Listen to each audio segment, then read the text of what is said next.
Hello, everyone. I am Nat Ortiz. I'm Head of Collaboration and Learning Design at the RSA, and it's my great pleasure to welcome you all this evening to this special event, which is part of a fantastic lineup of events put together by the London Design Festival. For those of you who are encountering the RSA for the first time, we're the Royal Society for Arts, Manufactures and Commerce, a social change charity that has existed for over 260 years. Since our very early beginnings, our work has been focused on addressing complex social and environmental challenges. And this year, we have introduced a new mission named Design for Life. And this mission aims to unlock potential to transition towards resilient, rebalanced, and regenerative futures for everyone. Across all of our work, we are supported and inspired by wonderful partners like LDF and by fantastic speakers who contribute to public events such as George A. So tonight, guests, the brilliant George I is no exception. So welcome, George.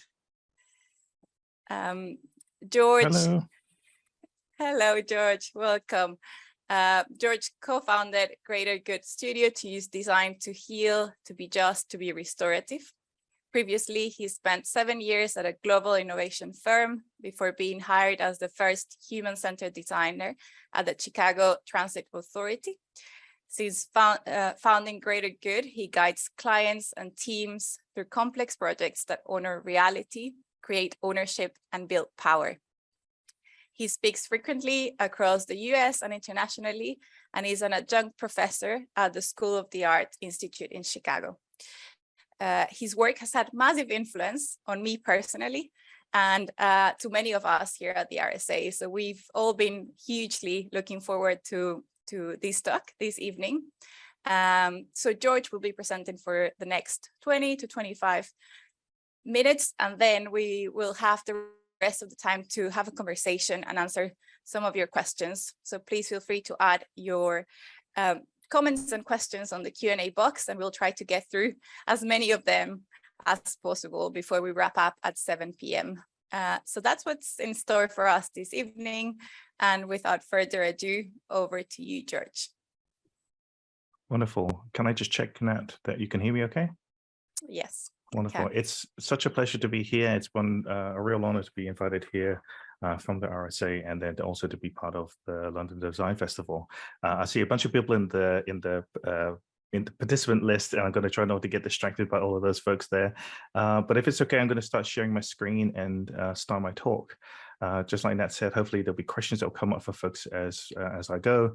If you could put them in the Q&A section, that'll help us a lot, and then we can try to answer as many as we can. Now let's see if the screen share will work.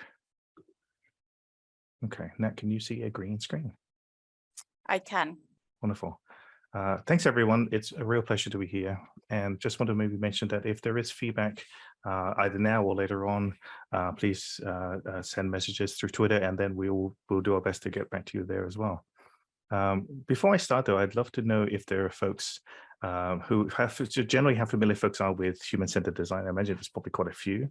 And if you are or are not, I thought I'd mention sort of just how human-centered design typically is framed. It starts with something called framing, then research, then synthesis. These are sort of like neat, discrete phases it looks, and it all looks very generally pretty great. And being human-centered, you would think that it would be always good for people when we do so. And I'm going to tell you a story, kind of actually just how, what impact human-centered design can have, especially how when human-centered design applied to lots of people. I'm going to share some quotes here from Stanford's own alumni magazine. Monzies and Bones approached smokers on campus and asked them what they loved and hated about their habit. Their complaints were consistent: fear of being seen with a cigarette and paranoia about smelling of smoke on a first date. It's a pretty good insight. Their first prototypes were ad hoc assemblies of bespoke components and items found on drugstore shelves. Now, typically, a story like this does a lot of cheerleading about human-centered design, about how great impact is always going to be positive. And unfortunately, I can't tell you that's always going to be true, because in this case, this story is about the Juul e-cigarette. It's a product that I hope the folks can see in my hand. This little tiny product, which actually is kind of cool if you actually think about it, has had this disastrous effect on public health across the globe, and especially here in America. And this product being an outcome of a process that these students here follow from Stanford's product design program, I think actually is a great example of the kinds of risks that one can have when you follow human-centered design without noticing perhaps the kinds of risks that can come along for the ride. Now, in many ways, what we described as the process that we just saw from these two students who were the founders of Joule is that they actually just followed everything that they were taught to them around human-centered design. They did their own framing, they did their own research, they did their own synthesis, came to their own conclusions around behavior, and then actually prototyped and trialed these new products. This Joule e-cigarette, which I'm sure probably maybe not everyone, but some people here will be familiar with, was acquired by Altria, formerly the Philip Morris company, for $12 billion. This is back in 2018 because they wanted to add it to their addiction portfolio. Somewhere along the line, when folks were trying to start out this process of designing a smoking cessation product, ended up creating an enormous problem that actually is now adding, I think, to the addiction crisis that we've seen across the world. And somehow we didn't stop to think and pause to say why. How did this happen? And how was there just like a general sort of like apathy of saying, oops, we just made an enormous, huge, and not only a huge business, but also a new public health crisis. In the most unironic way, I found on Joule's own website a posting here for a director of corporate social responsibility, going to show with all the money that they're making, that they're interested in trying to see how they can mitigate for some of the public relations disaster that they've also faced.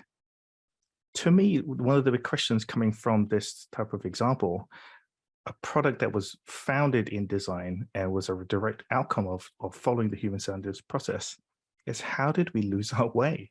How could this have happened and not be some type of intervention in the many, many months, if not years, prior to being faced with a multi-billion-dollar evaluation and an offer for being purchased? Now, it's not as though design is a single monolithic block. It is adapted and diverged into many threads over many decades. Clearly, that's true. And I imagine that there are some folks on this call who might identify as being a designer on one of these branches of design over the decades have gone by. And it's also not as though we don't already have some standards. These 10 principles for good design by Dieter Rams is something that's very dear to me because I used to be a part of a product design team. And I've referred to this as a design professor many times, and I'm sure probably others have seen this as well. So I don't think what this constitutes isn't that it's a bad list by any stretch. If anything, if you were to look across the Joule e-cigarette, again, this product I'm holding in my hand, it actually adheres really well to all of those 10 principles. In fact, if you look at number 6, it says good design is honest. It's doing that too. This will honestly kill you. I mean, there's no shame in it at all. What you notice, you see, is that we have a craft-based framework for good design. We're like pretty good on that part. What we lack, you see, seems to be an ethical-based framework for good design.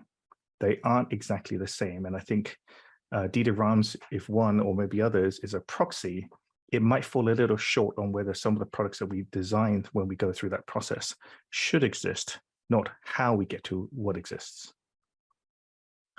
Now, I have had the pleasure of being one of the co-founders and director of innovation at Greater Good Studio.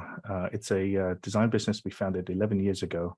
And across that time, we've also been incredibly lucky to have to work on any number of wide-ranging social issues, all of which are sort of like perennial, evergreen, and really pretty awful. But these types of projects tend to be the bread and butter of the work we do because we work exclusively with nonprofits, foundations, and government. We say we work with clients who are building an equitable society. And I hope it would mean that something like a Joule e-cigarette might be filtered before we get to us. Now, here's what's kind of curious. What we notice, you see, is that when we've done our work in the social sector, and we see many peers who are doing so as well, many of the peers I used to work with, formerly in the commercial sector, what I notice again and again is that when designers enter these complex social issues, like the ones we just saw in that list, is that we have a case of BYOE, as in it's a game that is mostly where you bring your own ethics. That to me seems a little curious and perhaps a little concerning, because it's the kind of thing where perhaps not everybody knows which ones they're bringing until it's maybe the right time, and how inconsistent that might be across designers in a single team that are across one single organization, and definitely not across an entire industry. You see, without an ethical framework, instead of being able to help do our research to help us understand humans, we run the risk of exploiting them. Without an ethical framework, I think we have a chance of redistributing power, but instead we have a chance of, perhaps without an ethical framework, concentrating power even further. Without an ethical framework, I think we have a really interesting chance of preventing social issues from getting worse. But then without an ethical framework, we actually think we might just simply be ameliorating them. So what I wanted to highlight is the idea of something called that quiet little voice. It's not a new concept by any stretch, and the reason why I think that this phrase is so familiar is that I think all of us know what we mean, and it's your conscious speaking up. It's when your own inner voice is speaking to you, and in those moments when it has done, I think they always seem to show up at just the wrong time. I know to my embarrassment that every time it has happened for me, I myself have said to myself, shh, don't blow this. Don't bring it up right now. You have a good thing. Bringing it up right now is only going to cause more problems, going to cause problems for you. These are questions we can't answer. We'll get it on the next one. All these sorts of narratives start to counter the urgency that I had for myself. And when my little voice, my quiet little voice, spoke up to me, I imagine there are many people on this call who recognized that voice inside. And I wonder when was the last time we've actually listened to it. I'm going to share here 10 examples of the kinds of questions that my little voice spoke up to me about. And I'm going to just take a little bit of time to read them out. I don't think they're necessarily all that profound per se, but just rather these examples that I suspect others on this call might be familiar with. What is design's relationship to power and privilege? Which humans do we center when we say human-centered design? How can we say no to work when we need to pay off our blank, our student loans, our medical debt, our mortgage, whatever, rent? Design is often sink or swim, but why is drowning even an option? It is a brutal industry. How do designers decide which people in need to serve? How do we wean design's addiction from whiteness? Why doesn't toxic leadership get called out for what it is, which is typically unprocessed workplace trauma? Why does philanthropy, not community, set the agenda for social change? What's the cost of speaking up? And what's the cost if we don't? And then lastly, if any of those weren't already terrible enough, this last one's a nightmare. What right do I have to do this work? All these questions are nearly impossible to answer, and I don't think that they are set up to be neat in any stretch. But these are the kinds of questions I think keep me up at night, and they're the kinds of questions I think help make me ready to do the work in the social sector that I perhaps prior to founding the studio, I wouldn't have even given much time to. So I highlight these because I feel like there's probably others on the call who have questions that are similar to this, or maybe some of the ones that are the same as well. I'd love to hear from you one day what those questions are that you've been facing. It seems that most of the time when we do projects in design, we have been mostly trained to say yes to them, with some pause perhaps to work out when and how, but really never know. I feel like that is an area that I wish we had more training in, and perhaps specifically to design education, to get our students and for have working professionals to be more ready to say no and to be able to share their rationale. This kind of observation about the design industry as someone who is, I still feel a little bit like an outsider, is the kind of sort of topic that I like to write about, whether it's about design education and talking about how power works, about maybe what defining good means, or an open letter about the time that I had at this global design agency and the issues I found during that time. They tend to be things that help me process what's going on in my mind as an observation across the industry around how design typically works. One of the things that we mentioned in those previous bits of writing, but something we think about a lot at the studio, is how power works and how power shows up in design. And I think this is, again, actually part of the reasoning why that quiet little voice is so timid typically. A definition for power that will be helpful here to share is a quote here from my co-founder, Sarah. Power obviously can mean so many things to a lot of people, but power, I think, is a neat way of describing it succinctly, is the ability to change another person's reality. You might reference this to say, like, there are probably times when your reality has been changed instantaneously over an email or a text or a message on Slack. And there are things that you are probably doing today in your design work that might be changing another person's reality. That, to me, speaks to how much power you might have. Now, alongside and adjacent to this is recognizing the idea of what power asymmetry is. To me, asymmetry is sort of like a clearer way of describing what I've always found to be a slightly opaque, the idea of like power dynamics. I've never really understood other than they were showing up. So if someone said, wow, there was some really weird power dynamics in that room, I can tell that that was a room I wanted to not be in, but it didn't help me visualize it all that much. So thinking about power asymmetry as being lopsided helped me understand not only what it meant, but also, oh, that feeling of being powerless seems to be, to me, a little more clear. Now, power asymmetry can show up in a whole bunch of ways, and I actually want to visualize that a little more and talk about it, because power asymmetry, I think, is a key factor in how keeping your voice quiet occurs, but also how design work gets applied to both complex social issues, but just shows up in the world.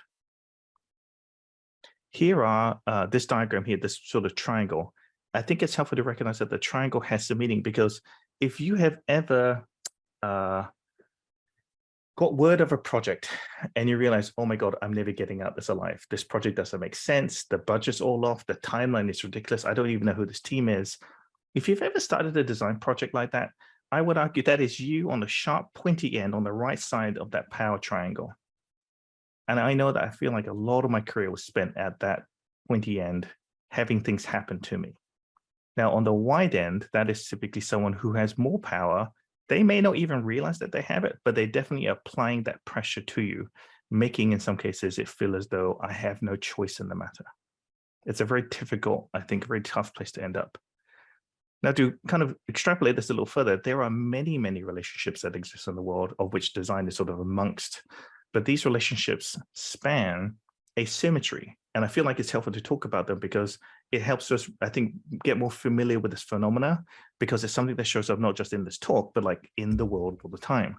It's a little different than maybe how power is typically thought of, which is at the world leader level, but I think it's also happening at this very small one-on-one relationship level between, let's say, law enforcement with detainees, doctors and patients, employers and employees, funders and grantees, teachers with students, landlords and renters, local government with community, leadership with their frontline staff. I wonder how many times throughout your day your life is impacted by power asymmetry. Are you on the pointy end sometimes in the morning? Are you on the wide end in the afternoon? I wonder which side you're on when you call your parents, for instance, or talk with some of your friends, or meet with your spouse or your partner. I feel like asymmetry is not a fixed state, but flipping back and forth can certainly be both jarring, but it's also helpful, I think, to recognize which side of that asymmetry you might be on. Now, to bring this up, because in design, this certainly shows up as well. And I think I was curious for, looking through this diagram, where would Greater Good Studio as an organization that's all about, like fight the power and all about like being with, pushing against the man, where do you think we would show up? Would we show up aligned with those without power, or we align those with power? I think I was a little embarrassed to admit just how far over we actually always are whenever we do our projects. We are often aligned with those with great power more often than perhaps we want to admit. And I think that's probably true of designers in general. We typically can't start projects without there being somebody with power who can, on a basic level, get contracts signed, pay for the work. But also when that happens, and certainly this is true if we're trying to work for people on the right-hand side, on the sharp end, if we're trying to help those on the right, might we run the risk of making things worse when we've been hired by those on the left? I think that is an uncomfortable tension that we need to highlight and not pretend is not happening, because it definitely is. This quote here from Alice Walker, I think, is really helpful because it can help, I think, give some hope for that rather depressing slide I just shared. The most common way people give up their power is by thinking that they don't have any. And I think this is often true because those in power are desperately inclined to want to make you feel as though you have none. I don't think it's actually true. And I think if this quote from Alice Walker is any sort of testament, is that we have more power than we think we have. And one of the ways I think we try to remind ourselves as an organization that is, I think, pretty earnest in this regard of wanting to help those on the pointy end, is to be able to resist how power asymmetry is given to us, because we often work with people who are quite powerful. And one of the ways we can do that resistance is to have a gut check. So in our studio, all new business development every Monday goes and gets reviewed by the whole studio. And I think this practice of being able to say no on a regular basis is something counterintuitively is actually what keeps us in business. It's actually been one of the best ways we've found to be able to kind of like push back on the tsunami of pressure we feel whenever we look at both projections and also the kind of like potential projects we have in front of us. And what we found, maybe surprisingly, is that especially in the social sector, not every question warrants an answer. Not every project that we get asked about really should exist. I don't know how many people on this call might be familiar with working on a project that seems kind of, flawed or perhaps misguided. That might have been a case where perhaps somebody ought to have said no long before you got to work on it. I wish they had been a little more present. And I'm happy to say that over the last 10 years or, 11 years now as a studio, we've now done about, I think, over 50 breakups over those 11 years. We have a good track record and a practice of being able to say no and give very clear rationale behind it. I'm also incredibly proud of the fact that there seems weird to be proud of, but proud nonetheless of the single largest breakup I ever had to do was for USAID. That's the federal government's international development arm of a $2 million contract that would have funded our work, our studio for at least a couple of years. So with that practice of being able to say no, I thought it might be helpful to share actually what it looks like when one does that breakup email as an example. So this is an email of the very first real proper big boy pants version of a breakup email I had to do with an organization. Where it says, I have to explain sort of how things are going. And I want to give like an underlying structure to say, you start with a thank you, then you say no, you say it's not you, it's me, you provide your justification, and then you ask, let's stay friends. And I think this sort of structure is something we've had to do again and again and again. And I shared that with you because I wanted to not feel as scary as it was for us, because I spent 8 hours writing that stupid email. And I think this is sort of, as I'm starting to wrap up, a couple of last things. Without deliberate intervention, I would say that design rarely serves society. As much as we talk about how profoundly impactful design is, and the story of how design and business has paired up for the last decade or so is obviously enormously impactful. But when we talk about how it serves society, I wouldn't just give it a pass. I would want it to be quite a critical view to see if that's really happening. At its core, I still believe design does two primary things. It builds capital and it helps people to seek comfort. I think that is what it has done for its entirety. And when it does so, I think that is moments of risk that I wanted to highlight in this work. There's often, I think, alongside this acknowledgement, is that when we talk about design, it is often looking for ways to have things work at scale. And unfortunately, what I've seen over time, and I think probably folks here on this call would recognize that what we've mostly been doing is causing harm at scale. Design has been an accelerant to technologies that are quite harmful, whether it's this, Julie cigarette or the anti-democratic efforts across large social media platforms. It has been alongside things that have been quite destructive to society. And I would say that every major brand has a dark side that has been brought to you by design that we tend not to talk much about.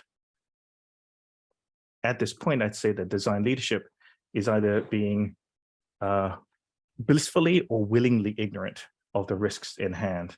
And I think when we have this continued sort of like unwillingness to admit that there might be a problem, it's only going to cause problems for society later on. And I think it is partly because what we celebrate tends to define our culture as an industry. We don't really have a lot of awards for the projects we didn't win, for the projects we didn't go for, the projects that didn't happen. So this like dotted line is like a goofy graphic to describe sort of what I wish we could see, which is acknowledgement and valuing of the projects we say no to on a regular basis. So what if, let's say, saying no wasn't about you having like being a difficult partner and about being sort of like an annoying squeaky wheel, but actually was, I don't know, a little bigger than just you? What if in fact we had a system of accountability, a code of ethics, some standards of practice, some licensing and accreditation, something around continued education and more? I imagine there are folks on this call who have great ideas on what a system of accountability could look like. And I would acknowledge that design certainly doesn't need any more gatekeeping. It has a lot of that already baked into it. But I do think what we were looking for is more accountability, because right now design is sort of getting by on causing harm and going, oops, whenever it does so again and again and again. I'm hopeful that in the future, we will start to see a sort of like bifurcation between the two worlds of folks who are looking to stay unaccountable and those who are. And I hope those who are seeking to become more accountable will be a match for the clients who are willing to pay for that level of rigor. I think you will start to see a separation. And to maybe give a glimpse of what that could actually look like, I want to share a peek at a database that the studio and a few other moderators have been managing for a little while called the Social Change by Design database. This is a database of over 250 organizations around the globe, where you can access via that link, of organizations that are trying to chart a different path for themselves and to be led by different societal leaders that have been typically led before, looking to do work that adheres to some type of set of principles. I don't think that this is the same as an industry-wide set of ethics that I just described, but I do think it's a start. And I think it's these types of folks who are looking to see and change, where design isn't just to build capital, but to build power, and isn't just seeking comfort, but seeking truth. I think we're starting to see the beginnings of what this could look like. And for me, it gives me a lot of hope. I think in many cases, we actually have most of what we need. Design is multifaceted and complex, but I actually think it has all the right people in place if we could maybe look outside of maybe the next project in the next quarter. And I'm hope that part of how we'll get there is for us to stop and listen to that quiet little voice that's inside all of us. Again, if there's any feedback for me, please let me know. And with that, I'm going to stop my screen share. Oof, Nat. Thank you so much, George, for your talk. You see my, your presentation. Can get the adrenaline to calm down a little.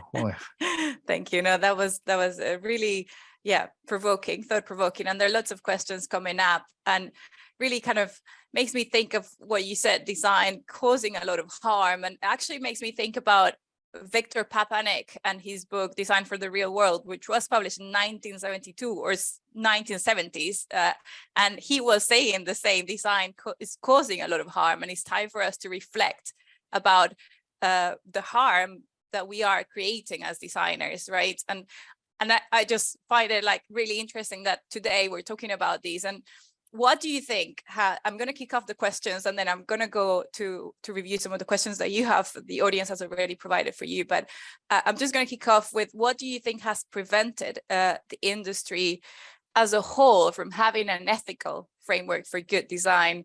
And what do you think it would take to co-create something like this? Are there examples from other industries that we could learn from, for example? Oh, that's such a good question. Now, I think what we have to probably get over is the naivety that design can't be harmful at all.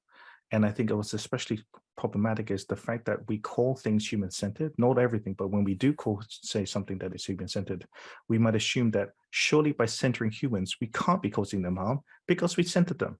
And I think that that's sadly not true. It is no guarantee. In the same way that you could probably have other tools be co-opted or corrupted, human-centered design can also have that issue. So in order for us to maybe get a little further around getting closer to this shared set of understandings, I think we have to see with our clear-eyed where the risks are and recognize that every tool that we use can be both co-opted and corrupted if both the intentions and flags for systems for noticing red flags aren't in place. So what inspires me about this is to say, could we find designers who are both willing to admit there might be faults in their process, and before projects start, almost go through like a checklist of what are the potential unintended but fairly predictable outcomes that can come about from this project. To your question of why hasn't this already happened, what's going to be tough is just a reality that design mostly serves for capitalistic goals. So if we want designers to say no in any practical sense, we have to be willing to admit, or at least accept, we might lose the project if we bring up these questions. What that says is we're going to have to need a different kind of designer with a different set of expectations about what the projects are, and have, this seems like a very judgy word, but like better judgment about whether or not the projects that are being presented to us are the right ones. Yeah, definitely. I'm going to go ahead and ask some of the questions that we have from the audience. So this is from Cass. Hi, George. I wonder, have you started to wrestle with why we center humans at all, given the ecological crisis we're facing? I have talked about humanity-centered design for a few years, but it still doesn't feel right. Yeah, I mean, a little bit of maybe design history might be helpful here, because I think there was a period where design, if you go back far enough, was an offshoot of arts and crafts. So we have people who were artisans and craftspeople who were making things that were tangibly beneficial to own, and in some cases had actual practical utility. As that went on, we had a period of the industrial design sort of explosion of both industrial design as a process, as well as paired with the industrial sort of manufacturing capabilities around the globe. Probably around the same time, we have consumption growing. So there's a pairing of both design as a place to create value, because it's matched with a consumptive model around the globe. So all those things are all kind of happening at the same time. That continues for decades, I'd say, till about the 80s and 90s, where I'd say one of the really interesting components of how complexity around technology starts to make the physical manufacture of products and mostly products start to become questioned around how much value can we provide if we don't start thinking at a new level, how is this thing being used? So industrial design and its combination of engineering and its combination of human factors, which I think is really one of the things that kind of happened during the 90s that makes it so powerful, is how we get to human-centered design. We get to human-centered because it says, how is this product used in a context with other humans?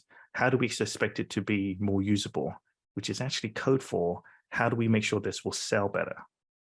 No, I don't have a major fault with that. It's just that's how we got here. As that's continued, we keep extrapolating, well, how can we better understand humans in the context we do our work in? That extends to now the products and service that we are all swimming in today. So it would take a lot, I think, to maybe wean ourselves off being human-centered. I don't know if that's that likely, but to include why should this exist in those questions of like, how do we make it centered for humans? I think it's an additional question that I think we need to add. I would agree humanity-centered design. I mean, I don't have a problem with that either. But I think the idea of like, why do we center humans is because they're primarily the ones that will pay for the services that we have. If you change who those clients are, maybe there's a chance we could maybe decenter some of those humans. I don't know how I feel about that yet, but there's plenty of humans that haven't been centered for a long time, which is, I think, primarily the work that we do as a studio. So centering some humans over others is maybe a big focus of our work, because as we know, there are some people who have been marginalized, not centered at all, for centuries. So for us, that's a fairly big focus of the work that we do, is centering perhaps new voices, perhaps than the ones that have typically been the ones that have, at the center for the majority of the design industry.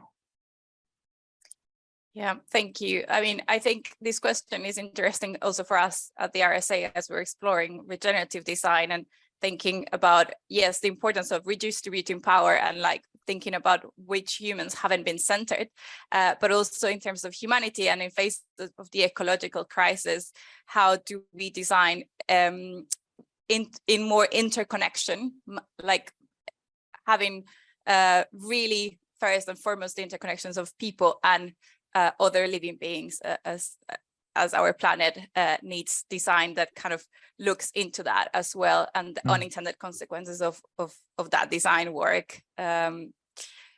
So yeah, it's really interesting to think about this and power as well. I'm gonna go ahead and move on to another question from Caroline. Have you looked at other definitions of power? A contentional definition suggests that there's two types of power, political and potential. Yeah, I mean, I think that it's helpful to kind of think about all those different ways, because power, to have something, power that's bestowed on you, I think all help to, I think, add detail to the conversation.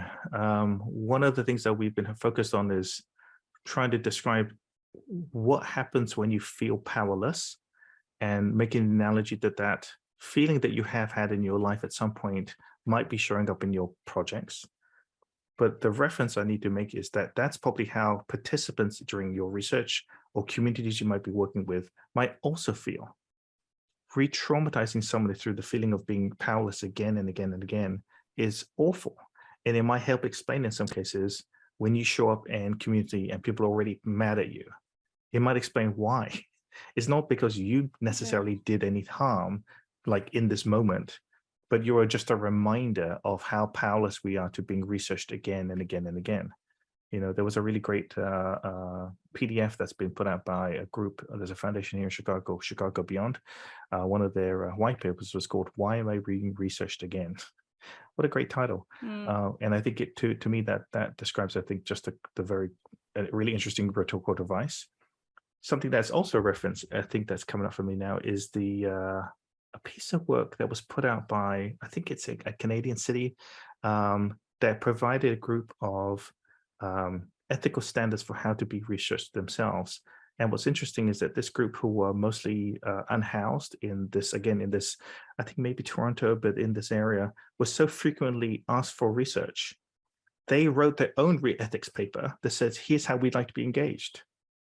Just the level of wherewithal to be able to write that is fascinating to me. I've included in my class I'm going to start teaching in a couple of weeks. But to me, that's just an amazing example of like how they wrestled with power themselves, realized we have power here. We're going to set our own terms. And unless you agree to them, we're not going to engage with you.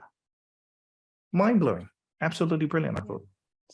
Can you expand a little bit more on that, George? Just, we have another question that's from Alex in relation to what we were just talking about, is how do you think that we as designers or design researchers can distribute power more evenly? Do you think participatory design is enough, or is there more that we could be doing? So maybe if you can, if we can kind of carry on that. Yeah.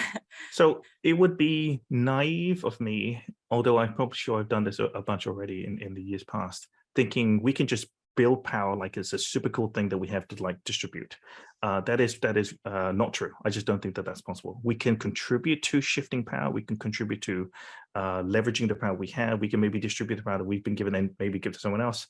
But it's not that easy to just change how power works, because it's a global phenomenon, both at the large and the small scale. One of the things that we've made an equivalence to, which I want to credit Sarah, who's one of the co-founders, started to realize that one of the best ways that power could be redistributed by a design team is to increase the number of decision-making moments that happen. So we're making the equivalence between power and decision-making. Does that make sense? That if you can be impacted, if you can be invited during moments of decision-making, we could say that that is how power could be redistributed to those at the room. That puts an onus on us as a design team to work out, well, who should be at those tables?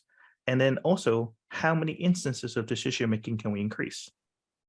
So right now, at best, human-centered design does some input during research to say, we're going to interview you. That's not quite the same as decision-making, but it's definitely an input. Very helpful. Before human-centered design, it was mostly a designer's gut, right? So we are taking a huge step forward because we now have people who are impacted by the work as an input to our research. Another step could be, now let's take in the input. Let's see if perhaps we can include them during ideation. That's another good step, because now we've increased more interaction. But on a layer across both of those is, what decisions should we be making because of what we've learned? Can we include those very same people again? Would be a new layer of power. Another thing would be to increase the number of instances. So if, let's say, doing research and then ideation were 2 instances, you could argue that if we can create more moments where we intersect with those impacted, we should be increasing power. And then if we add the layer of decision making to those moments, we would argue that's how more power is redistributed. So that's been sort of like our early thinking around how we can map power and power distribution to our process, because to say that we just do it by default is probably not true. Yeah, I think that's super interesting. I think it's really interesting to consider that at the stage of, for example, writing a proposal or working with a client around how might a project be delivered. One of the challenges that we find, for example, in our work is that we know that some of the people that are engaged, that we are engaging, are already in a position of privilege to be able to dedicate a certain amount of time to be part of our research, for example, or to participate in a co-creation session. And we find hard sometimes to think about how we might include those who might not have that spare time, or how do we find ways to involve those who are often under such pressures, for example, that can't really participate in some of these design processes. And adding more layers, I worry sometimes that although it's really powerful to be engaging people in decision making as well, I worry about like who would be then that group of people, if that makes sense. It totally makes sense. Was invited. Nat, what you're describing is one of the inherent tensions of doing this. So an extreme version is we hold all the cards, we never give anybody a chance to play with our toys, and we take no input, right? That's one extreme. The other extreme version is we open up the process completely, we give Sharpies to everyone, and everyone now does the work of the previous design team, regardless of whether they have capacity or interest or have time. That also seems kind of unhelpful. So the careful selection of what will make the criteria setting for who can be involved and can it be a match for the capacity becomes actually, I think, the design problem now. Not just the problem we signed up for, but the problem of how do we do engagement. Can we match both the capacity and make it appropriate that if you have 2 seconds of capacity versus half an hour versus 3 hours or more, we have ways to engage with you that is appropriate, and it can be compensated at the right amount. So if you have more, you won't somehow be rewarded with more. You might have perhaps more chances to have input, but I can see how that would be a problem. But even if you have just a limited amount, we can still make a contribution. We don't want to penalize you for that. So one of the examples that come to mind is a project we did for the Chicago Department of Public Health, or CDPH, around designing something called the Newborn Welcome Kit. So rather than trying to meet with people all over the city, we actually met at the central location where parents were already regularly meeting. So this was a library. So we did a partnership with them, and then designed the workshop so that when their input was given, knowing in hand that there's going to be a baby here because they're coming with their newborns, you can just leave a sticker if you just have a second or two to kind of engage because you've got to run off, or you have areas that have boards with a lot more open space for you to contribute through drawings and sketches and other writing that can be therefore more like half an hour.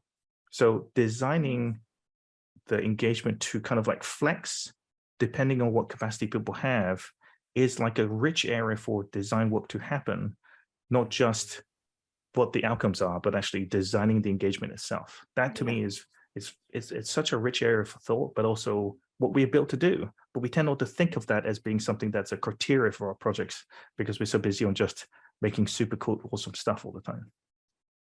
Yeah, absolutely. No, that's really, really important, really interesting. Okay, I'm going to move on from that topic, and I'm going to go ahead with a question from Michael.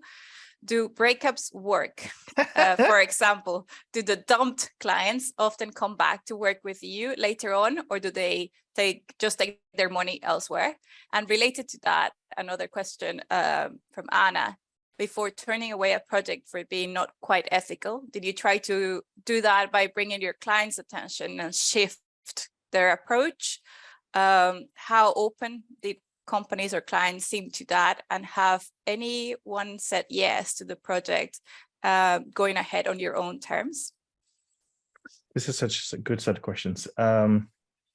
we met with, I think the letter that I was describing in the slides is an example of a group that we have finally worked out a project with.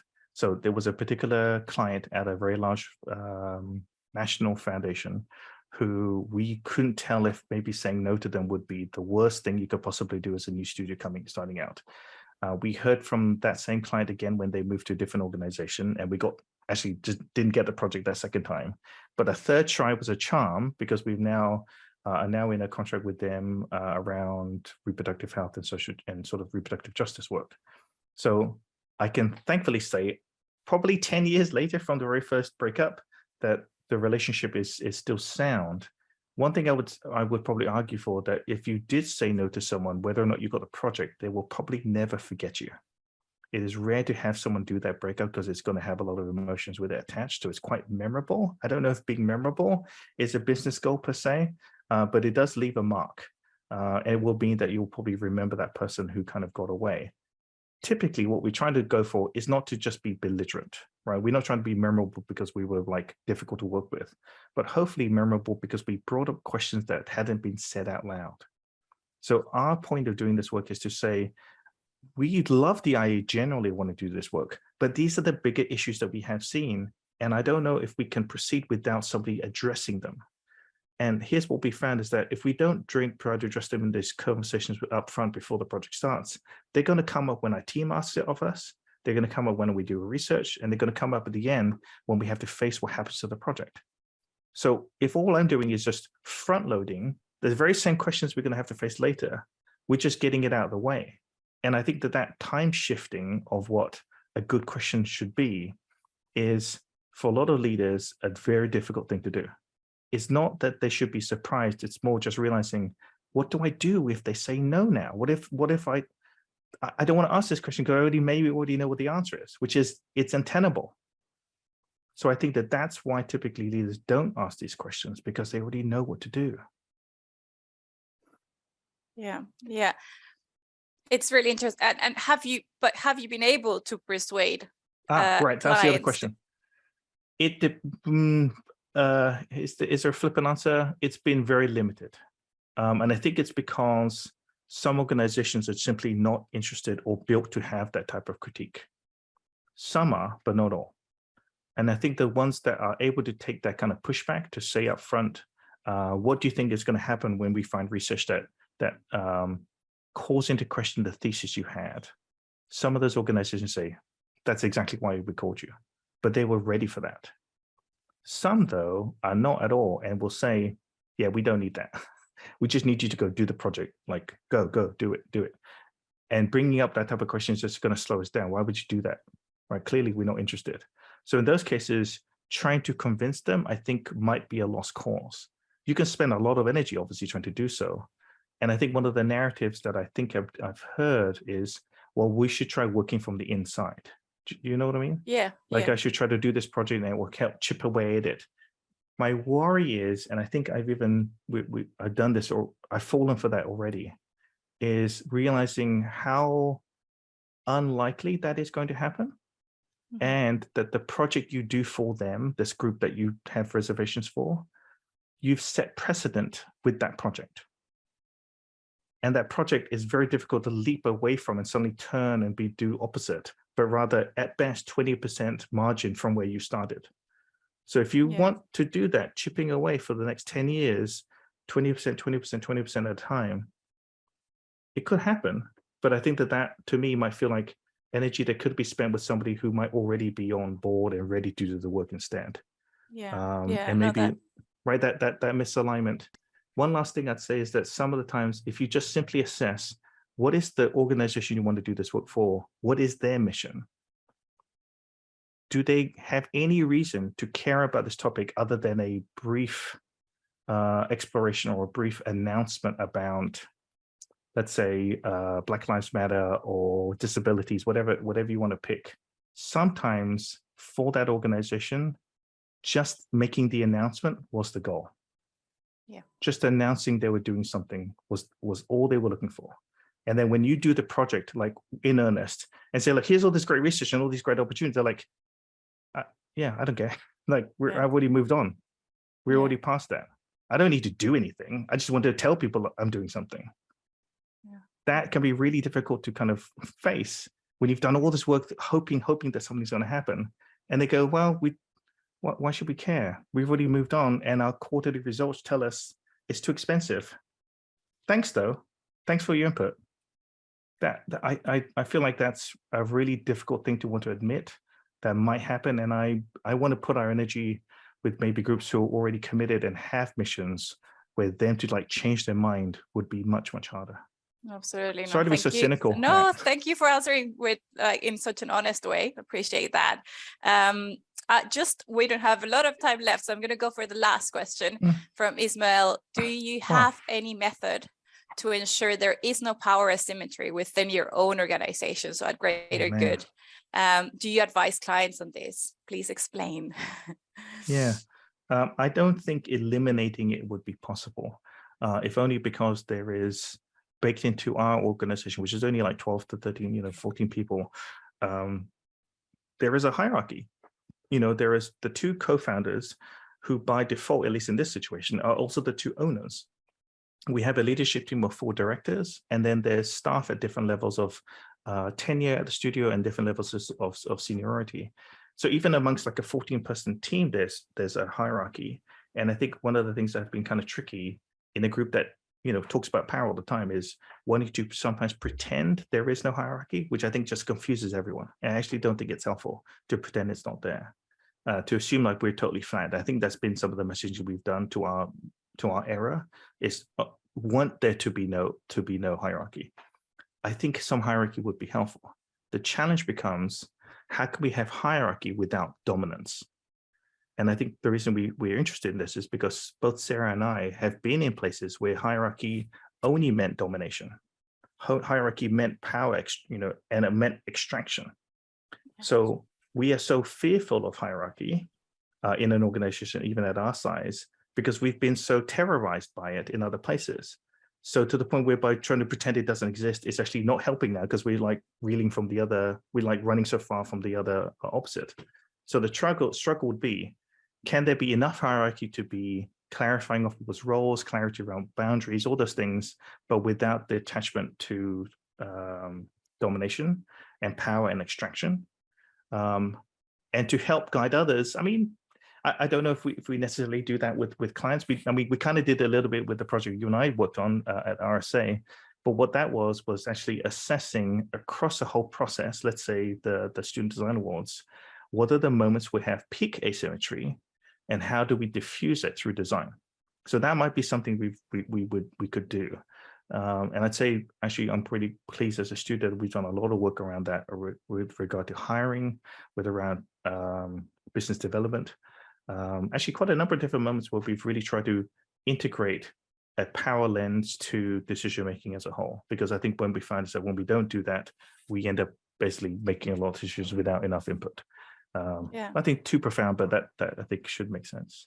Yeah, no, it makes sense. And I mean, we could speak about these for hours, but I'm afraid we're going to have to wrap up. It's been a wonderful session. And yeah, George, thank you so much for joining us and giving us lots to think about, and for engaging with so thoughtfully with the audience's questions. It's been really fantastic to come together to reflect on how we can all listen more carefully to those quiet little voices that we all have, kind of an experience that we can all relate to, I think, and to really begin to explore how we might do better as individual designers to influence and bring positive change in our industry, as organizations, and really to support each other, I think, as a global design community.